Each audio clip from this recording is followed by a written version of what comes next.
Hi, my name is Bailey Liddle, and my project title is Data and Text Analytics to Identify Sex Trafficking Victims in Escort Reviews.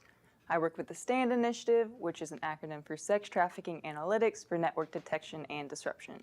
And my project directors are Dr. Nicholas Freeman and Dr. Gregory Bott. So when I first started STAND, human trafficking was something that happened far away or in movies, but in reality it happens right here in Alabama. So at any given time, there's an estimated 6,000 victims of human trafficking in Alabama alone.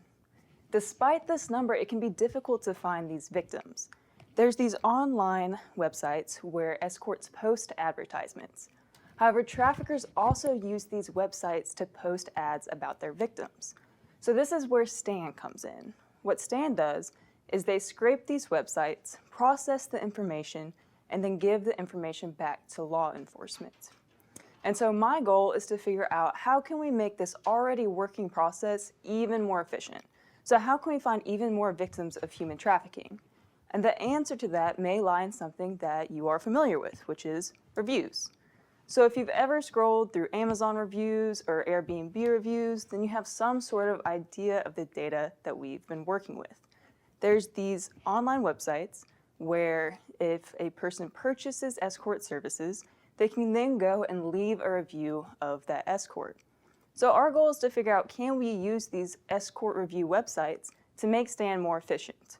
So for example, if a review were to say that the escort seemed inebriated or that there's a man present during the transaction, then that could be an indicator of human trafficking. Additionally, if we find an escort in the advertisement data, and then we're also able to find reviews for that very same escort, that could be a clue that that is a legitimate person. However, before we can start using this data, we have to figure out how legitimate are these websites. Do they contain reliable information about real people? And so what we first wanted to do was look to see how people left reviews in general. And in fact, this is a very well-researched topic. There's a very prominent paper by Paul A. Pavlo that discusses the J-shaped distribution in online reviews. And essentially what the J-shaped distribution means is that review websites such as Amazon, Google, and Yelp, their reviews trend towards the positive. So there's far more 4- and 5-star reviews than there are 1- or 2-star reviews. And we can see this here. So we got the data from Google, Google Local, Google Restaurants, Amazon, and Yelp. And it is apparent that you can see that there's more positive reviews than negative. Majority are in that 4- and 5-star category. So now we want to look how these reviews compare to the reviews in the escort review sites.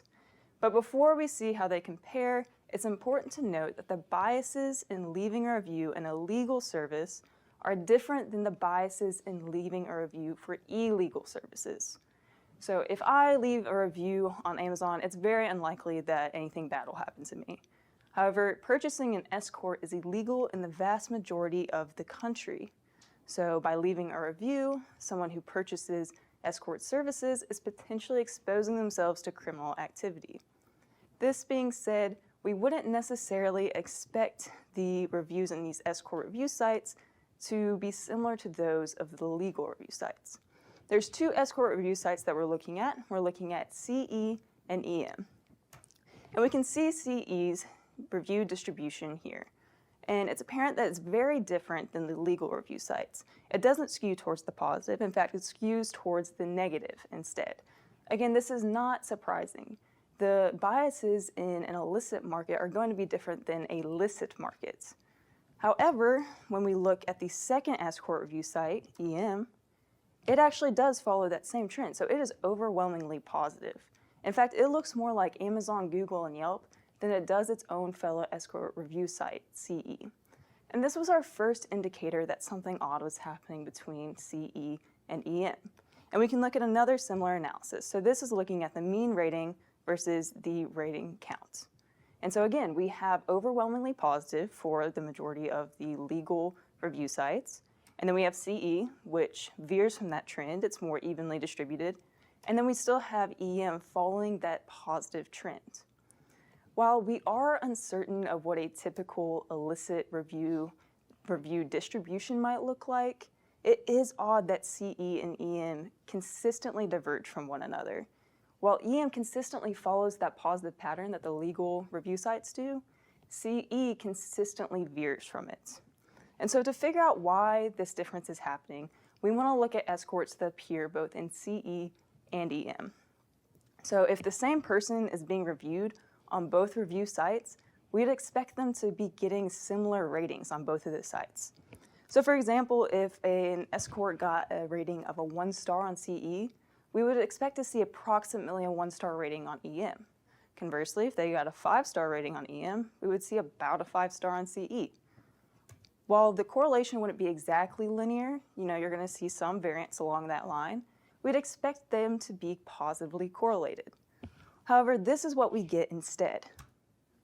Now, what we see here is that CE is still evenly distributed. So you see ratings grouped along 1, 3, and 5-star reviews, and then there's also some ratings in between. But then EM is almost entirely constricted to that 4 and 5-star ratings. And so the big question here is, why are escorts who are getting 1-star ratings on CE getting 4 and 5-star ratings on EM? Now, the answer to this may lie in the connections between reviewers and providers. So our whole question of why we're trying to figure this out is, why do we consistently see CE and EM and they're looking different from each other? And so this is the network analysis for CE. And some of the first things that we noticed were these large prominent nodes. And the size of a node is determined by the number of connections to that node. So for this node, for example, it is a reviewer who has left reviews for a significant number of providers. And we see this trend multiple times in this graph. This is EM. It looks very different than CE's. So EM has about 10 clusters, prominent clusters. And however, it also has that same trend that CE does. You see those large nodes of reviewers who leave reviews for a significant number of providers. And so the question is, why is this happening? Well, in order to understand this, we're going to have to look further into the actual connections between those providers and reviewers. So for future steps, we want to look further into that network analysis, as well as get a third escort review site, TER. By looking at the network analysis and exploring those large nodes and their connections more, as well as comparing across 3 different review sites, we may have an idea of what a legitimate escort review site would look like, as well as filtering through those scam escorts. So I'd like to end today by talking about the real impact that STAND has had on the world. STAND has aided in 275 arrests for soliciting, 64 arrests for traveling to meet a minor, and a conservative estimate of 60 victims of human trafficking found, though we believe that number to be far greater. And we're continuing our research to find even more victims of human trafficking. Thank you. Any questions? I'm surprised, like the CE and EM, how they stay in business or stay up. I mean, in these kind of websites, are they shutting down and moving around just because of law enforcement looking at them, or are these pretty consistent and you can just go to them for your new data that you need for your project? Yeah, so I don't think we've seen many review sites being shut down. We have seen ad sites shut down before. What was the first part of your question?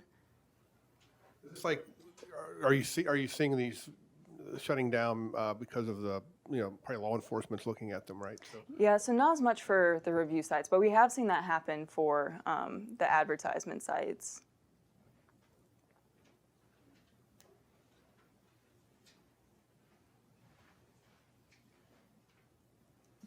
What are some of the biases that cause review distributions? Yeah, so going back to that J-shaped distribution that we talked about that Pavlo researched. So there are 2 main biases that lead to this. The first one is called purchasing bias. So what that basically means is that by purchasing a product, a person is already more likely to enjoy that product. So if I hate chocolate, I'm less likely to leave a bad review of Hershey's because I am less likely to buy Hershey's in the first place. So a person's already predisposed to enjoying a product just by buying it. And then the second one is the underreporting bias. So that's why you don't see many 3 or 2-star reviews, because a person who has a strong opinion about something is more likely to leave a review than someone who thinks that a product is just okay. Yeah, so when you're talking about these large nodes, what exactly does that mean that like one user is giving all these reviews, and do you have any plans in looking into those nodes further? Yeah. So like going back to this node right here. So once again, this is a reviewer who has left reviews for a significant amount of providers. So what we want to look at is maybe the time that each of those reviews were posted, because what we're thinking is this could be a potential person who's making fake reviews for escorts. And so maybe these are scam escorts, the people that they're making reviews for. So we want to look, when did they post these reviews? Because if it all happened in a week, then that might be an indicator that this isn't a legitimate person being reviewed. Have you faced any limitations comparing these review sites? Yeah, so going back to when we compare across, EM and CE, they are both service review sites. So, and Escort is providing a service. However, we are comparing them to Amazon, which is more of a product-oriented platform. And there are some biases that are different between reviewing a service versus a product. So if my hairdresser messes up my hair, I might be less likely to leave a bad review because I know she's going to see it. I might not want to hurt her feelings. But if I really like my hair, then I know that, again, I know she's going to see it. So I want to feel good. I want her to feel good. So I'm more likely to leave a review than I would if it was just some random product.